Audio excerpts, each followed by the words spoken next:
Bravo to you, Bowie High. We're supporting the youth here that are tired of having their principal taken away. There's been 7 altogether in the last, I'd say, 4 years. 3 principals and I think 4 interim principals. So they're always, the collateral damage is always our children.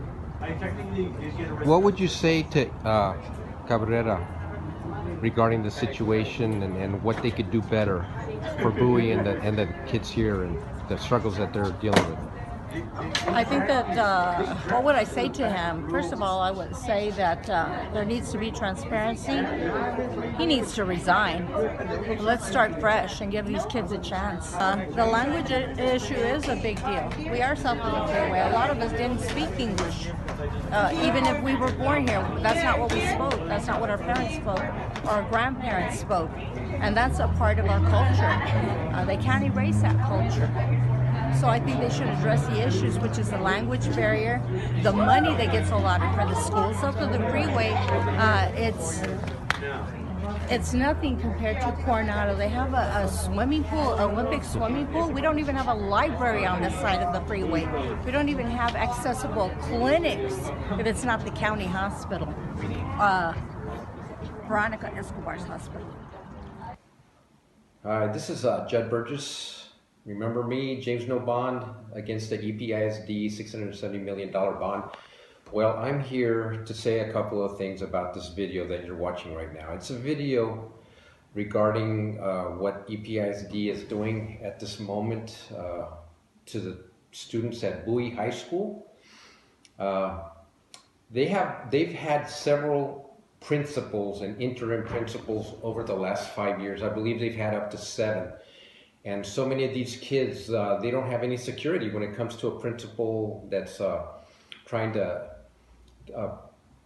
get the school moving forward and help the kids. And so they've got a principal right now named Mr. Warmack, who, according to today's paper, EPISD is pulling him out of Bowie without any kind of forewarning to the students and to the students' parents. And they're moving him to, I believe, El Paso High.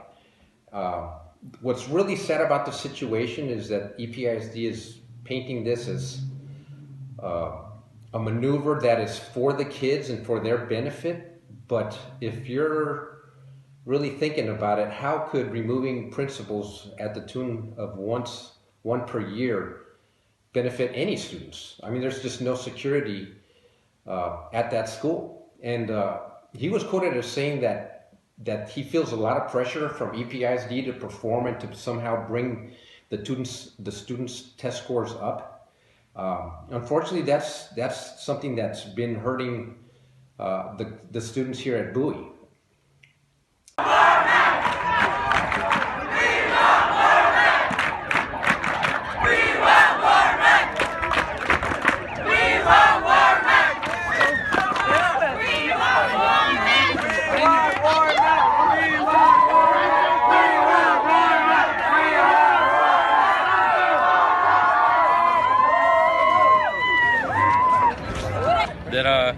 Basically what I'm saying is that any principal that's put here, you know, is brought upon with the task that we are a border city high school, okay?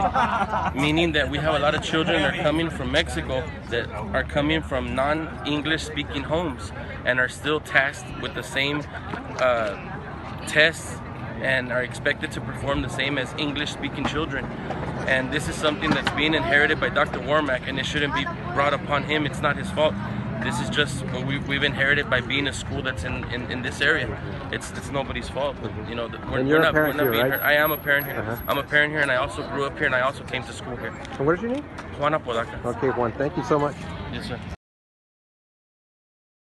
If his main job is simply to bring up test scores, it's not going to happen because, as I've said before, if you're not dealing with the situations that these students are facing, and that's the main thing is just not a firm grasp of fluent English, then the test scores are a moot point. They're just not going to be able to score well on those tests until they're able to deal with the issues that surround their command of the English language. And that's, I believe, what Mr. Warmack was doing. He was changing the culture at Bowie, and he was getting kids excited about learning and a lot of other things. And now they're basically pulling him out of there and leaving them high and dry, as they've done so many times in the past.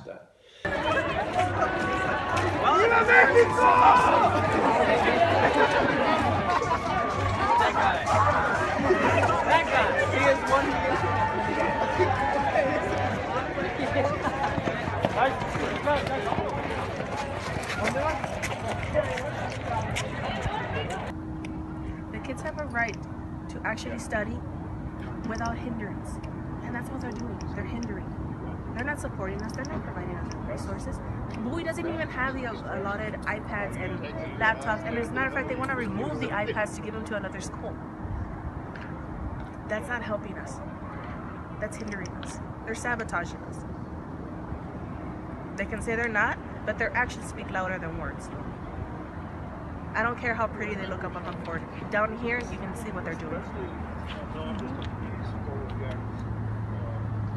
So you're looking at a bunch of kids that are standing up for their rights and standing up for their principal, and trying to send a message to EPISD, to Dori Fenenbock, and to, of course, above all, Juan Cabrera, the superintendent, because they just seem to be putting a deaf ear on the kids at Bowie.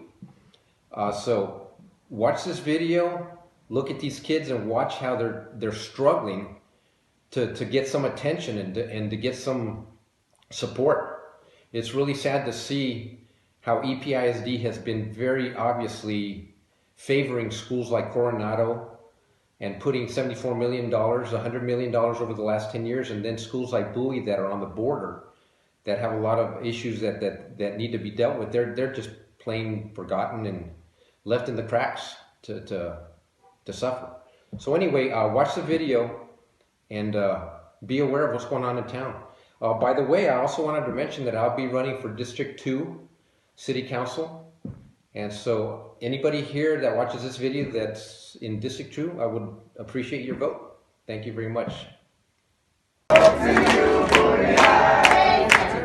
a brave and you're true.